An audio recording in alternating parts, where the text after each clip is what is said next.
Assalamualaikum warahmatullahi wabarakatuh. Saya Hidayah Mendrawati akan menjelaskan materi tentang analisis deret waktu atau biasa disebut dengan time series. Apa sih deret waktu atau time series itu? Data deret waktu atau data berkala adalah data yang disusun berdasarkan urutan waktu terjadinya dan menggambarkan perkembangan suatu kejadian atau suatu kegiatan. Analisis deret waktu atau biasa disebut dengan analisis data berkala adalah suatu metode kuantitatif yang mempelajari pola gerakan data masa lampau yang teratur. Data deret waktu adalah suatu rangkaian atau seri dari nilai-nilai suatu variabel yang dicatat dalam jangka waktu yang berurutan.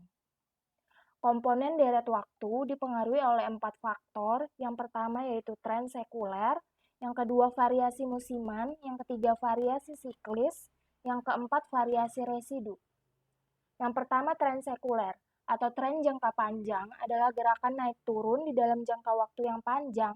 Menurut geraknya, tren sekuler dibedakan menjadi 3, yaitu yang pertama tren naik, contohnya usia dan biaya hidup. Yang kedua tren tetap, contohnya daya tampung perguruan tinggi. Yang ketiga tren turun, contohnya lahan pertanian yang semakin sempit akibat lahannya didirikan bangunan. Yang kedua, variasi musiman atau gerak musiman adalah gerak naik atau turun secara periodik dalam jangka waktu kurang dari 1 tahun. Contohnya seperti naiknya harga pakaian atau bahan makanan menjelang hari raya. Gerak musiman biasanya dinyatakan dalam persen, maka disebut dengan seasonal index. Yang ketiga, variasi siklis atau gerak siklis adalah gerak naik atau turun secara periodik dalam jangka waktu panjang, yaitu 5 tahun, 10 tahun, atau lebih. Contohnya dari gerak siklis ini adalah business siklik.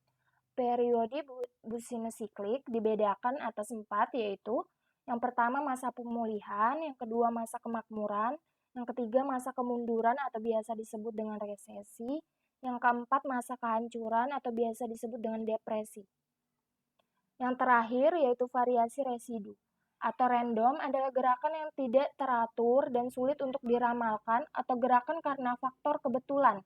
Gerakan ini biasanya ditimbulkan akibat dari bencana alam, peperangan, dan kejadian lainnya. Sekian dari saya, terima kasih.